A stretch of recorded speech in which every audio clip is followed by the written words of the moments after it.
세 친구가 욥이 계속해서 의롭다 함으로 더 이상 말하지 않습니다.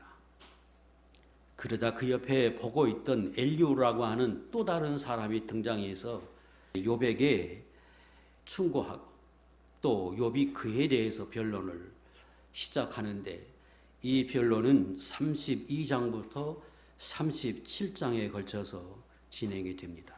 자, 오늘은 이 세 친구 이후에 나타난 엘리후가 욥과의 변론, 그리고 이후에 하나님이 나타나 말씀하셨는데 그 내용에 관해서 우리가 살피면서 교훈을 얻겠습니다.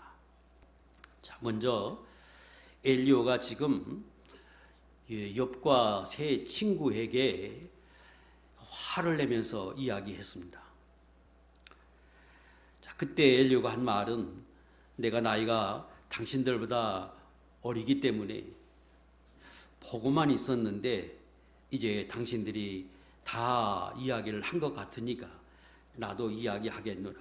내 안에도 하나님의 영이 계시므로 하나님의 영이 나를 감동해서 내가 당신들에게 할 말이 있다, 그러면서 엘리후가 말을 시작했습니다. 자, 이 엘리후가 한 말도 간추려서 핵심 내용만 두 가지로 말씀을 좀 드리겠습니다. 엘리후가 욥에게 한 말의 핵심은 첫 번째, 33장 9절과 10절 띄우세요. 이르기를 나는 깨끗하여 악인이 아니며 순전하고 불의도 없거늘 참으로 하나님이 나에게서 잘못을 찾으시며 나를 자기의 원수로 여기사, 나는 아무 잘못이 없는데 완전하게 의롭게 살았는데 하나님이 나를 원수처럼 대하셔서 내게 이런 고난을 주었다. 그렇게 말한 것을 엘리후가 딱 집어서, 그렇다면 당신이 옳고 옳은 사람에게 징계한 하나님은 잘못됐다고 말하느냐? 당신이 하나님보다 훨씬 더 크다고 위대하다고 지금 말하느냐? 12절에 그것은 옳지 못하다 하고 책망을 합니다. 두 번째는 욥이 자기의 의로움을 변론하는 과정 속에서 욥의 태도, 자세를 가지고 그 문제를 지적하면서 책망했습니다. 그것은 욥이 35장 9절, 10절, 또 6절, 7절에 있는데 13장 3절, 21절에 있습니다. 욥기서 13장 3절, 22절. 참으로 나는 전능자에게 말씀하려 하여 하나님과 변론하려 하노라. 그리하시고 주는 나를 부르소서 내가 대답하리이다. 혹 내가 말씀하게 하옵시고 주는 내게 대답하옵소서. 내가 이제 새 친구 당신들하고는 더 이상 말하지 않겠습니다.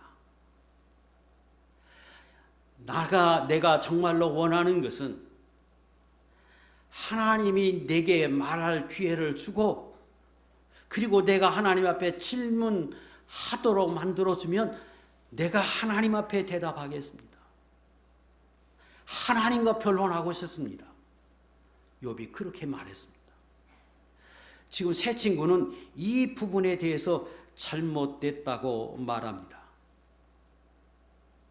35장 9절 이하의 말씀입니다. 사람은 학대가 많음으로 부르짖으며 군주들의 힘에 눌러 소리지르나 나를 지으신 하나님이 어디 계시냐고 말하는 자가 없구나. 세상에 훨씬 너보다 억울한 일을 당하고 군주 힘 있는 사람들에 의해서 학대를 당해서 하나님께 부르짖는 사람이 수없이 많지만, 당신처럼 나를 지으신 하나님이 어디 계십니까? 그래서 그 하나님과 내가 변론하겠다고 따지겠다고 그렇게 말하는 사람은 없다. 당신의 그 태도는 창조주 하나님 앞에 옳지 못하다. 이 부분을 지적했습니다. 그러면서 하는 말이 6절, 7절, 그대가 범죄한들 하나님께 무슨 영향이 있겠으며 그대의 악행이 가득한들 하나님께 무슨 상관이 있겠으며 그대가 의로운들 하나님께 무엇을 드리겠으며 그가 그대의 손에서 무엇을 받으시겠느냐.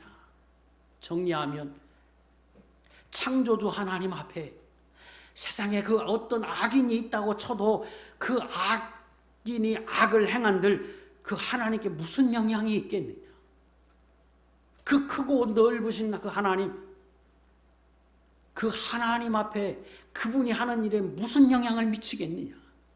설령 의인이 완전한 의인이 있다고 쳐도 그가 의를 행해서 선을 행했다고 창조주 하나님 온 우주 만물을 다스리는 그 하나님 앞에 그게 얼마나 의로운 일이 되겠느냐. 그 하나님 앞에 무슨 영향을 미치겠느냐. 그 하나님 앞에 내가 어떤 선한 영향을 미칠 수 있다고 지금 말하느냐. 그런 내가 창조주 하나님을 불러서 나와 논쟁하자고 지금 말할 수 있겠느냐. 이렇게 말했습니다. 자, 지금 엘리야가 말한 것 다 옳습니다. 그런데 욥의 입장에서 생각해 보면 충분히 이해가 되고 동정이 되는 것은 지금 욥은 지금까지 살아오면서 자기의 양심에 반하게 행동하지 않고 완전하리만큼 양심에 따라서 살았고 그것을 하나님도 인정해서 세상에 욥과 같이 완전하고 정직하고 하나님을 경외하고 악에서 떠난 사람이 없다고 사단 앞에서도 인정했습니다. 그러니까 욥의 입장에서 보면 의롭게 살았는데 자신에게 이런 고난을 주는 것에 관해서 하나님께 탄식할 수 있고 하나님 앞에 그렇게 말할 수 있다고 여겨집니다. 얼마든지 이해되고 동정이 됩니다. 또 엘리야가 말한 것 중에 너 같은 아주 작고 작은 피조물이 어떻게 창조주 하나님과 논하겠다고 말하느냐. 일리가 있지요. 세상을 창조하신 하나님 앞에 나 한 사람을 놓고 보면 수에 칠 가치도 없는 그런 존재 맞습니다. 그런데 성경에서 하나님이 말씀하실 때에는 하나님을 섬기는 예수 믿는 성도들은 그 창조주 하나님 앞에 자녀라고 말씀하시고 너는 내게 부르짖으라 내가 응답하겠고 내가 알지 못하는 크고 비밀한 일을 내게 보이겠다고 약속하시면서 우리 안에 계시고 우리에게 쉼없이 기도하라고 말씀하신 그 하나님 앞에 나의 문제를 가지고 나의 고통의 문제를 가지고 호소하는 것 옳은 것이고 그거 잘못됐다고 말할 수 없습니다. 오히려 그때 하나님 앞에 호소하는 것 칭찬한 일이라고 여겨집니다. 엘리야의 말도 맞고 그 말에 변론하는 욥의 심정도 이해가 갑니다. 그러면 하나님은 어떻게 말씀하셨는가? 32장부터 37장까지가 이 엘리야와 욥의 변론을 기록한 성경인데 그 어디에도 하나님은 이 엘리야에 관해서는 말씀하지 않습니다. 이후에 38장부터 끝절까지 하나님이 나타나 말씀하시는 내용에도 없습니다. 침묵하십니다. 이전에 새 친구가 말한 것 하나님이 잘못됐다고 지적하시고 책망하고 분냈던 것과는 비교가 됩니다. 하나님이 보실 때에도 욥의 말도 엘리야의 말도 일부분은 다 옳은 말 그렇게 여겨졌을 것이라고 생각해서 하나님도 그 부분은 침묵하십니다. 그리고 엘리야가 말을 마치자마자 즉각적으로 하나님이 개입하셔서 하나님이 말씀하십니다. 그 말은 너는 더 이상 이야기하지 말라. 내가 하겠다. 하고 엘리야가 말하지 않고 하나님이 엘리야의 말을 이어서 직접 욥에게 교훈해 주셨습니다. 자, 그래서 저도 엘리야에 관한 말은 더 이상 드리지 않고 엘리야가 이렇게 이야기했고 하나님은 이렇게 하셨다고 하는 데까지만 말씀드리고 이어서 하나님이 교훈하시는 부분을 가지고 교훈을 얻겠습니다. 이제 오늘 보려고 하는 성경이 38장에부터 42장까지가 하나님이 나타나서 욥에게 하신 말씀을 기록한 성경이 오늘은 다 하지 않고 그 중에 38장에서 41장까지의 내용을 가지고 하나님이 말씀하신 그 내용들을 어떤 것이고 우리가 어떤 교훈을 얻어야 하는지 이 부분을 살피고 다음 한 시간을 더 할애해서 42장 그 한 장을 끝으로 욥에 대한 이야기를 마무리하려고 합니다. 자, 오늘 우리가 보려고 하는 38장부터 41장까지가 하나님이 나타나셔서 욥에게 말씀하시는 내용입니다. 이 말씀하신 내용에는 두 가지 특징이 있습니다. 하나는 그동안에 욥이 하나님께 탄식하면서 질문했던 내용들에 관한 답을 하나님이 1절 말하지 않습니다.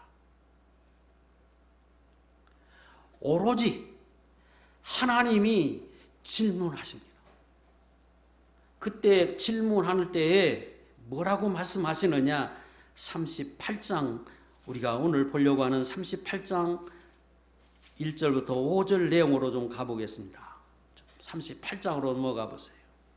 38장 1절에 보면 하나님이 나타나셨습니다. 그리고 욥에게 질문할 때에 성경에 여호와께서 폭풍우 가운데서 욥에게 말씀하셨다고 시작합니다.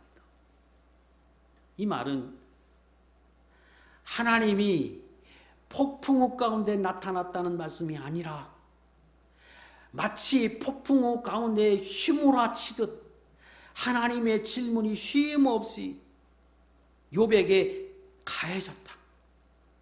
마치 폭풍우가 몰아치는 것처럼 하나님이 계속해서 쉼없이 욥에게 질문하셨다. 그런 뜻입니다. 그러면 그동안에 욥이 많은 부분을 하나님께 묻고 의문을 제기했던 것에 침묵하시고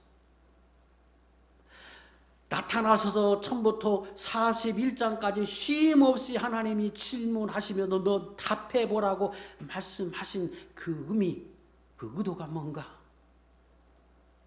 첫째는 하나님이 욥에게 당신의 일하시는 섭리를 설명해도 실상은 인간이 이성과 지식으로는 그것을 다 이해할 수 없다고 하는 것을 말해줍니다.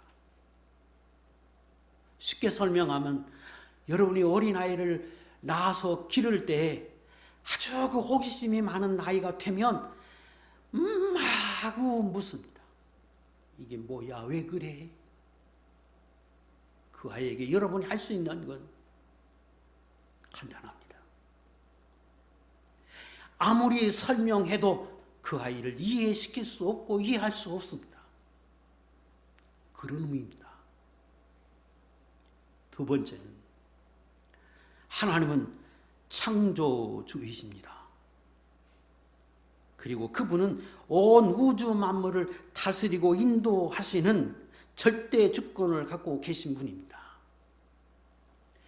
그분이 인간에게 우리에게 당신이 하시는 일에 대해서 동의를 구하거나 당신이 하시는 일에 관해서 설명할 책임과 의무를 지니신 분이 아니십니다. 창조주로서 다만 당신이 하시고자 하시는 일을 하시고 존귀하게 사랑의 존재로 만든 사람들에게 당신의 말씀을 선포하고 당신이 하시는 일을 보일 뿐이지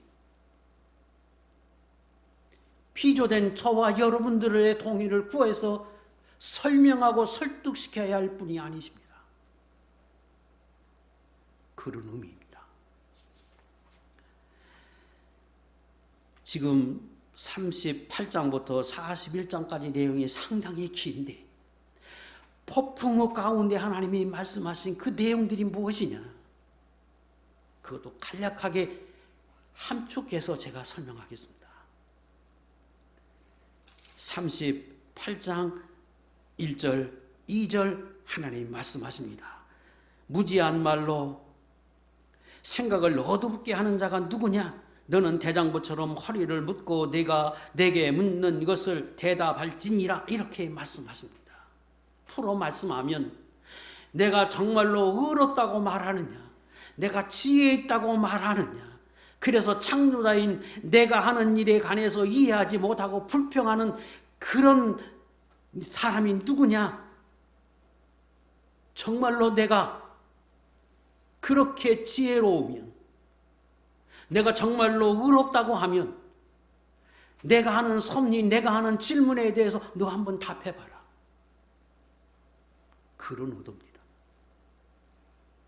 그리고 4절부터 39장까지 쉼없이 질문하십니다.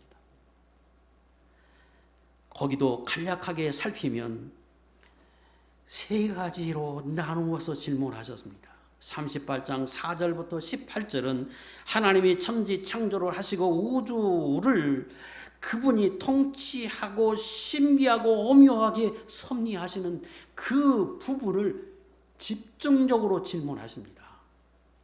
하나님이 천지를 창조하실 때 너는 어디 있었느냐? 이 땅을 세울 때 누가 치수를 정했느냐?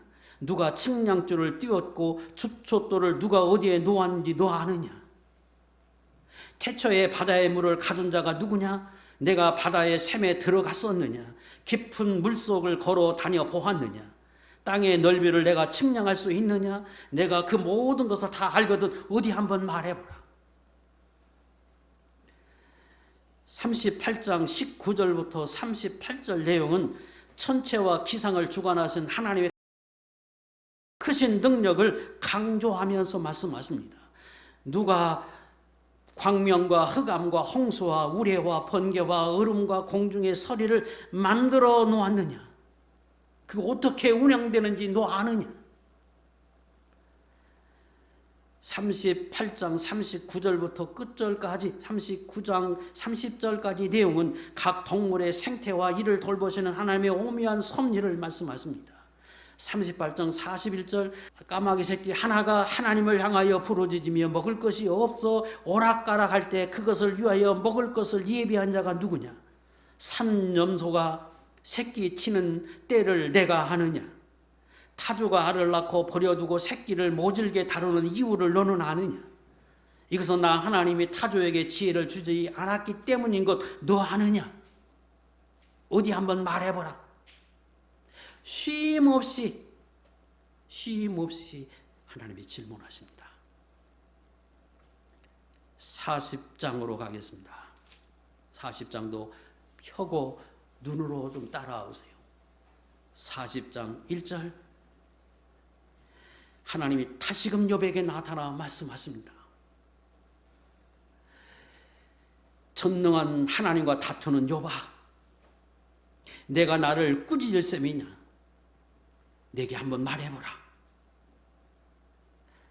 그때의 3절 5절 욥이 입을 가리면서 나 같은 비천한 자가 내가 무엇이라고 하나님께 말하겠습니다. 손을 가렸다는 말은 이전에 제가 하나님 앞에 나를 부르시면 내가 대답하겠습니다. 나에게 기회를 주고 내 질문할 수 있게 하고 그러면 내가 대답하겠습니다 했던 그 말을 지금 생각해서 손을 가리면서 지금 말합니다. 내가 과거에 했던 말 부끄러울 뿐입니다. 내가 더는 하나님께 말씀하지 않겠습니다. 6절부터 14절 내용을 쉽게 설명하면 이렇습니다. 너는 대장부처럼 허리를 동이고 대답하여 보라. 내가 자신을 옳다 하려고 내게 잘못을 덮어 씌우려느냐? 내가 그렇게 잘났고 공의롭다면 내가 하나님이 되어서 세상을 의롭게 통치해보라. 교만한 자들에게 분노를 쏟아붓고 그들의 기백을 꺾어보라. 내가 한번 권능과 위엄과 영광을 갖추어서 하나님같이 되어보라. 만일 내가 그렇게 할 수 있다면 너를 찬양하고 승자로 내가 인정해 주겠다. 15절, 하마가 풀을 먹지만 아주 강한 힘을 가졌다. 그래서 인간이 통제하지 못했지만 그러나 내가 그를 지었고 나는 다스리고 통제한다. 39장 1절, 니워 야단 악어를 말합니다. 너 악어 잡을 수 있느냐?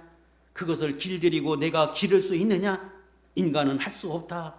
죽일 수도 없고 사나워서 그것을 그 누구도 인간이 통제 못하는데 그거 내가 지었고 내가 통제하고 내가 다스린다. 그거 어떻게 하는지 내가 아느냐? 41장에서 악어 이야기로 하나님이 마무리합니다.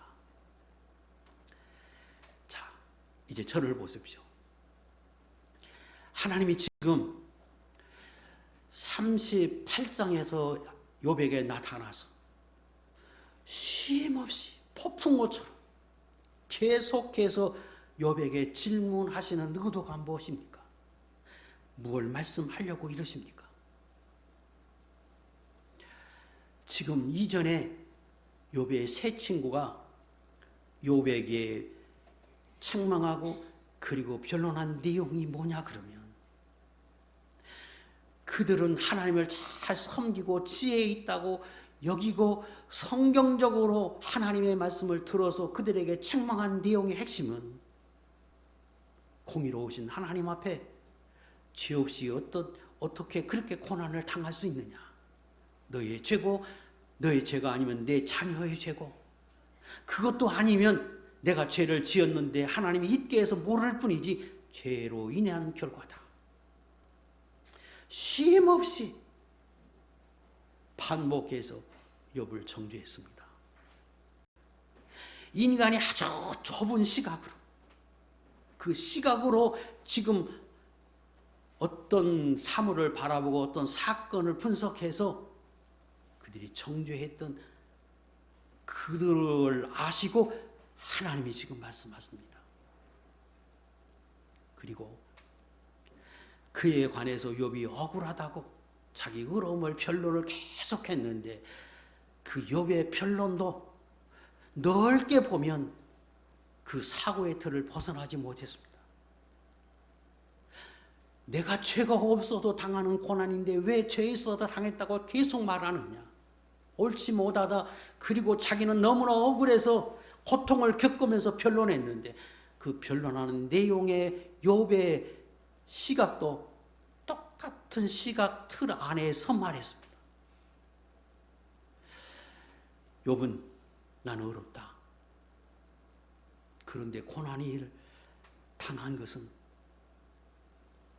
억울하다.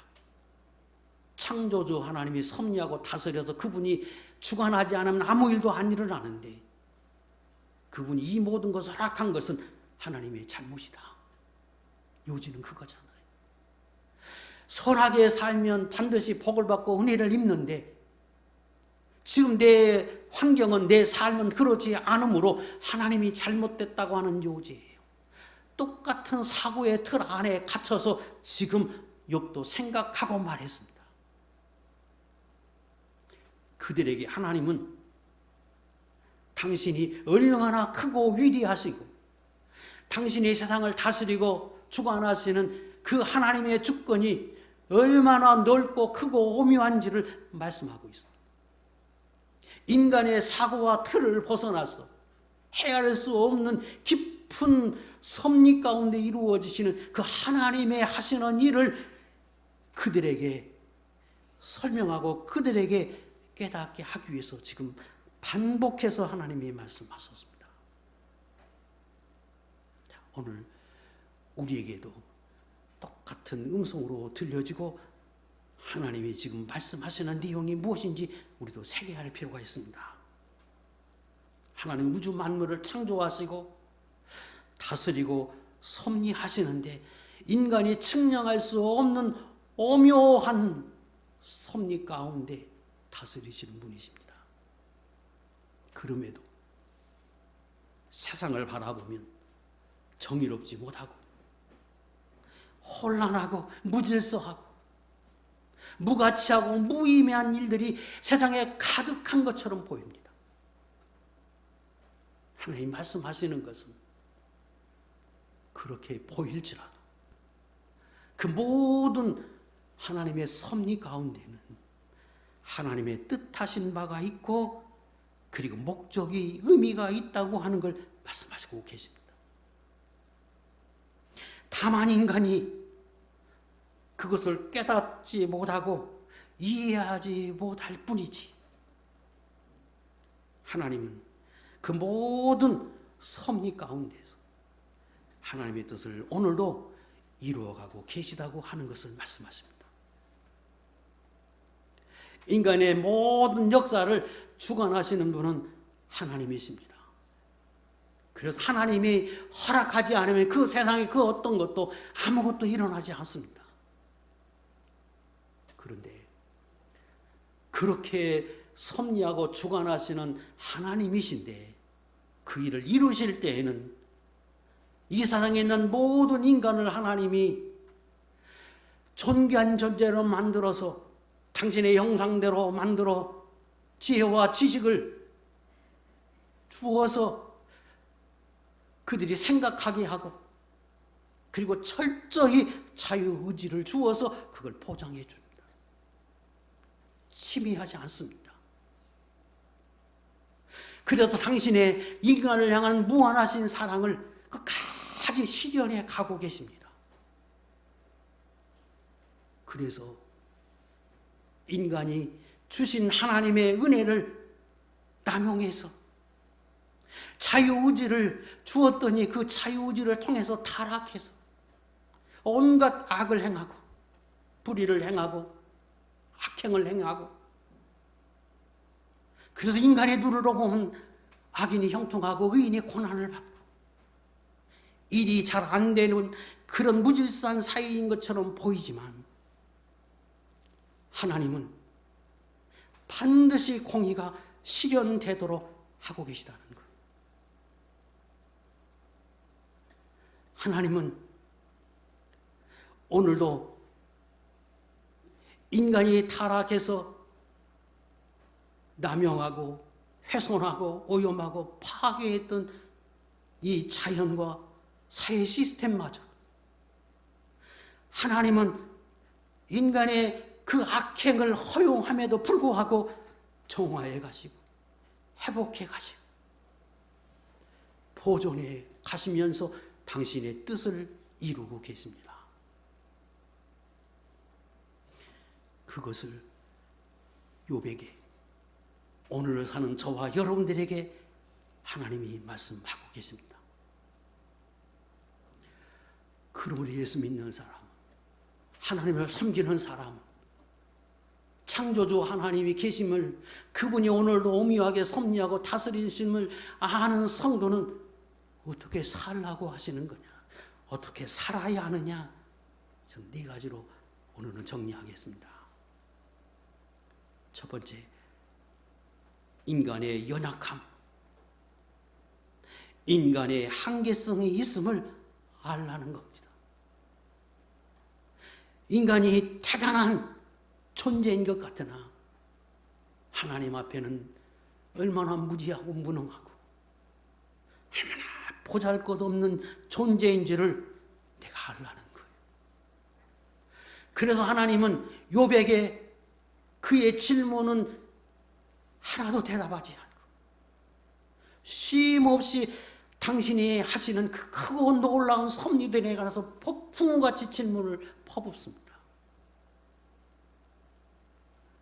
내가 뭘 하고 너 존재가 어떤 존재인지를 알라는 거예요. 그래서 그것을 욥이 깨닫게 하기 위해서 하나님이 이렇게 하셨습니다. 두 번째, 인간이 아무리 의롭다고 해도 불완전한 의의, 하나님 앞에 내놓을 것 없는 보잘것없는 의라고 하는 걸 알라는 겁니다. 지금 하나님도 이 세상에서 욥과 같이 하나님 앞에 완전하고 정직하고 하나님을 경외하고 악에서 떠난 사람이 없다고 말했습니다. 그래서 최고의 인간의 모습으로 사는 사람들 중에 우두머리와 같은 욥을 대상으로 해서 하나님이 말씀하십니다. 그래, 너는 그런 사람 맞아.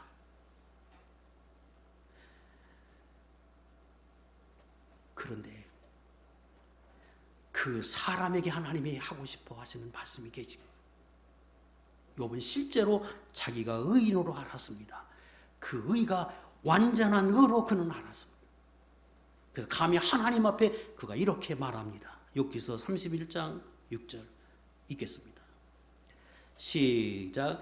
하나님께서 나를 공평한 저울에 달아보시고 그가 나의 온전함을 아시기를 바라노라. 정말로 의인으로 알았어. 그래서 당당하게 하나님 앞에 말하고 있습니다. 하나님 앞에 그가 질문하고 답해 보십시오. 할 만큼 그는 완전하게 산 사람이었어요. 그런데 하나님은 그에게 말하고 싶은 건, 그래, 대단한 사람이긴 한데 최고의 의인은 의인인데 그이가 하나님 앞에서의 의인은 되지 못한다. 이 부분은 여러 각도에서 설명해야 하는데 저는 간단하게 세 가지 면에서 이 부분을 좀 설명하려고 합니다. 지금 초두에 제가 처음에 이 욥을 시작할 때 배경을 설명드릴 때 욥이 어떤 시대에 살았던 사람이냐 설명드렸습니다. 족장시대입니다. 족장시대에는 기록된 성경이 없을 때입니다.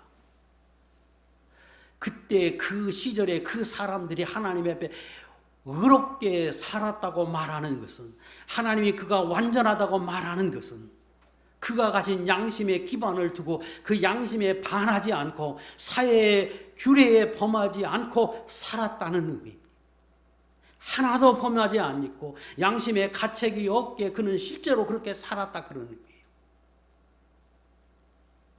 그리고 하나님은 오늘 저와 여러분이 그렇게 살기를 원하고 세상 사람들이 양심에 반하지 않게 살면 우리는 의인이라고 칭합니다. 예수 믿는 사람은 물론 기록된 성경이 있어서 이 성경이 기준이기에 성경에 맞춰서 살아야 하지만 당시에는 지금 그러지 못하는 환경에 있었습니다. 그럴지라도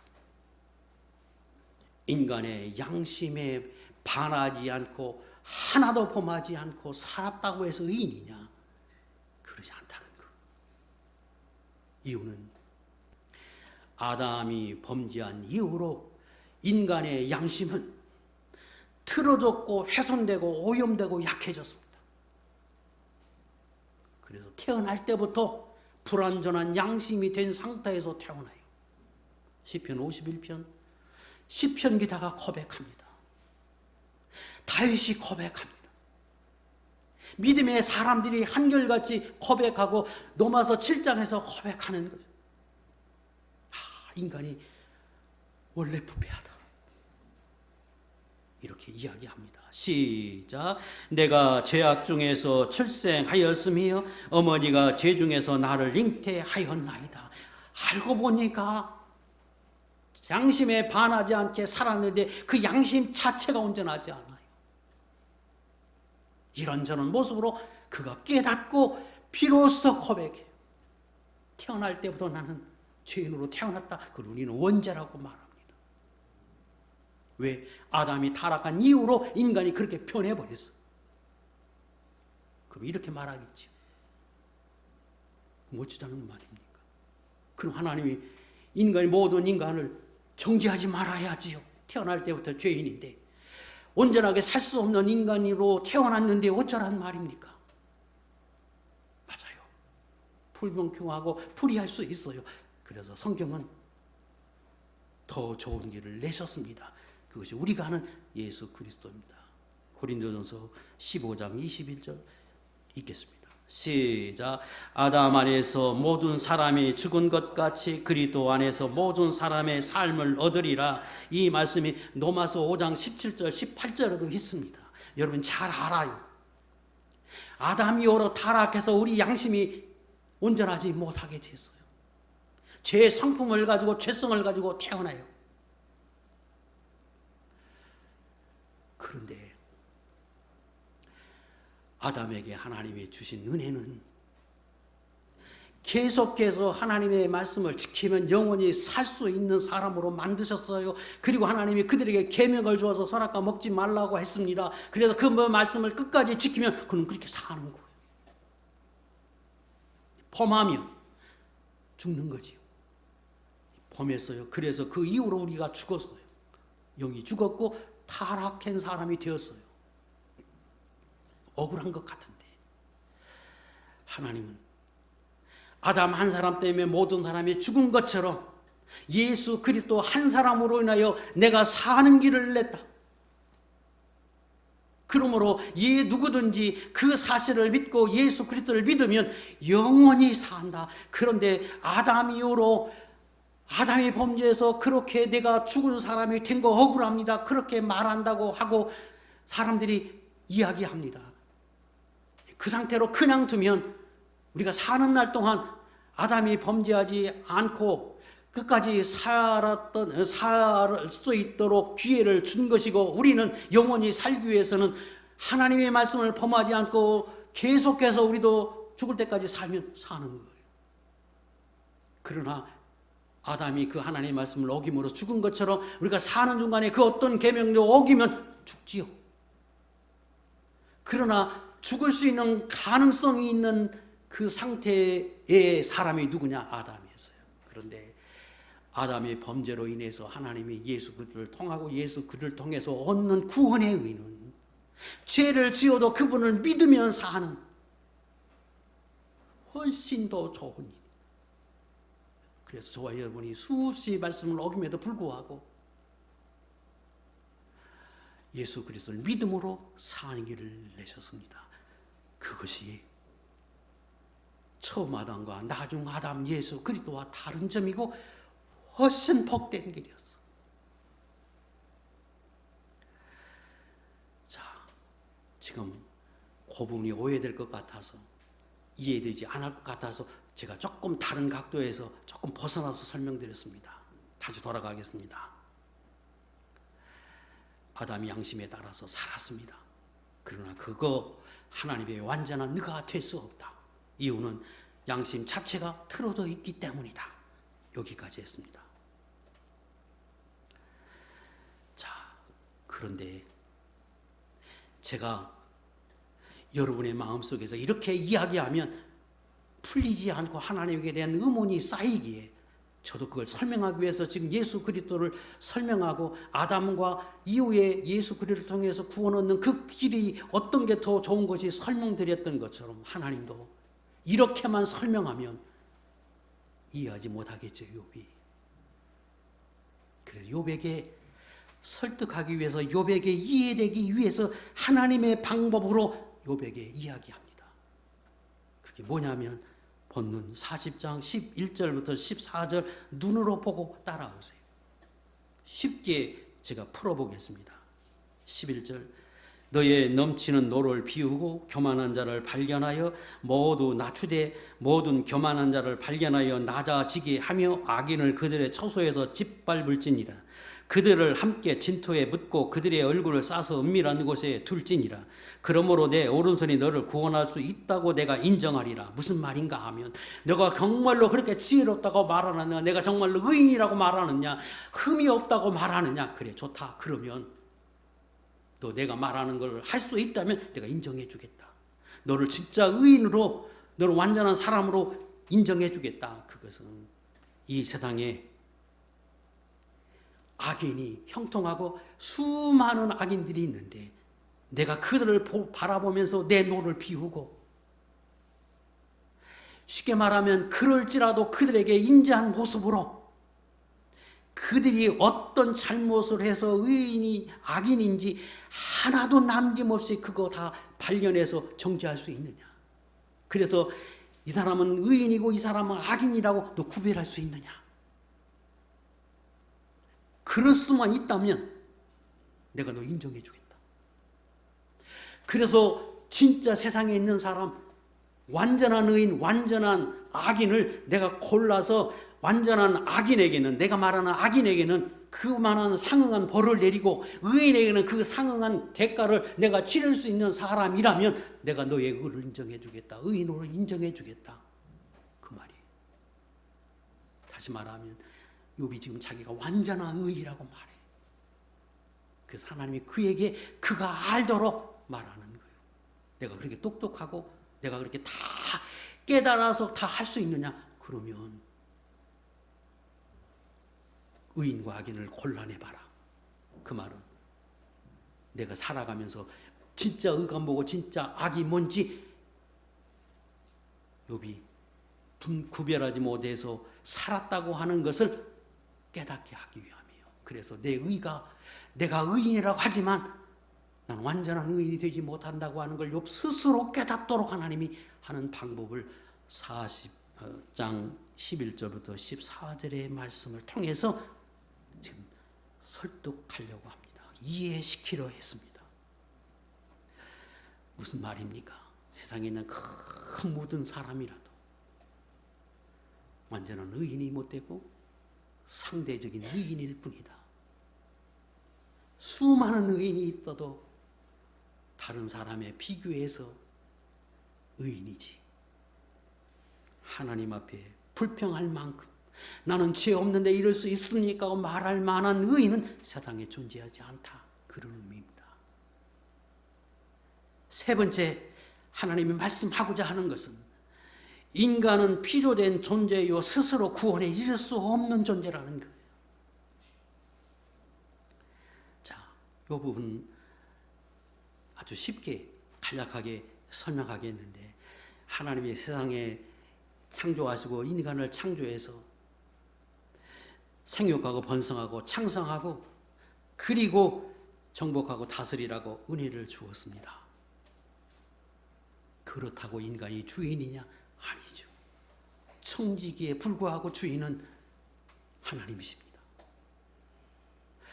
그래서 인간이 대단한 존재인 것 같으나 아무리 의인으로 살았고 아무리 선을 행하고 아무리 권력이 있고 아무리 물질이 많아도 창조주 하나님이 주관하신 이 세상에 잠깐 살다가 사라져가는 피조물에 불과한 것이지, 그가 아무리 의인이라고 해도 그 의 스스로 피조된 인간이 스스로 구원에 이를 수 있느냐? 불가하다. 왜? 인간은 피조돼서 하나님이 만들어 놓은 세상에 하나님이 정한 기간 동안 살다가 감고만이에요. 그게 의인이든 악인이든.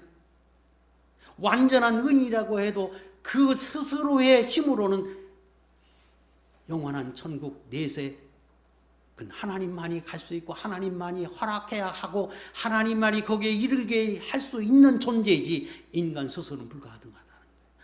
물론 인간이 의롭게 살 수도 없지만 산다고 해도 스스로 구원에 이를 수 없는 존재라고 하는 겁니다. 욥기서 35장 7절 아까 말씀드렸습니다.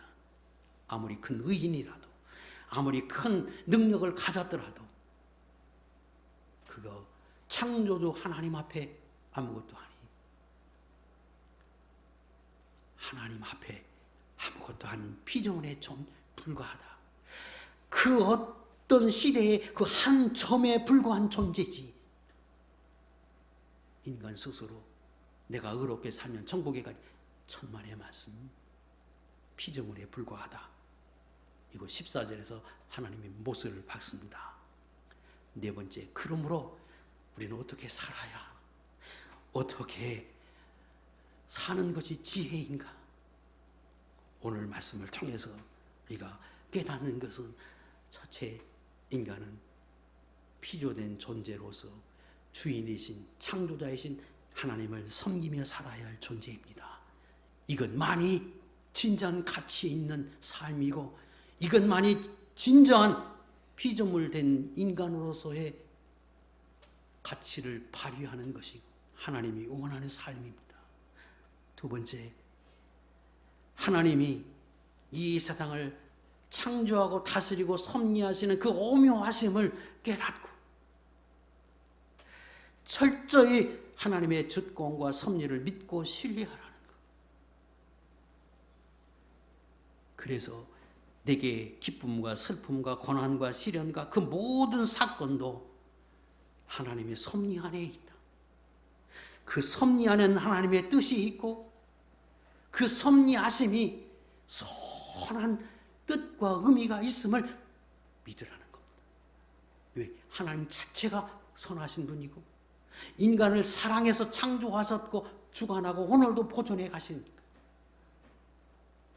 그래서 인간이 아무것도 아닌 이성과 지혜로 판단해서 이해돼야만 섬기고 이해돼야만 살려 하지 말고 내게 주어진 그 모든 섭리를 받아들이고 깊은 하나님의 은혜 가운데 있음을 기억하고 절대로 불평과 불신, 원망 이건 하나님을 섬기는 사람으로서는 버려야 한다 하는 말씀입니다. 또 그러면 인간 그렇게 참고 인내하면서만 살아야 하느냐? 아니요. 욥이 대단한 것은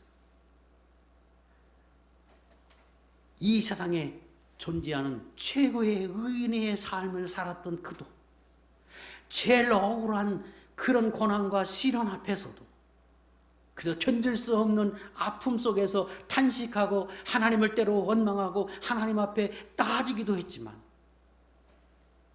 그가 성경에 기록할 만큼 위대한 신앙을 가진 것은 그는 그 시련 앞에 참고 인내하면서도 소망을 버리지 않았습니다.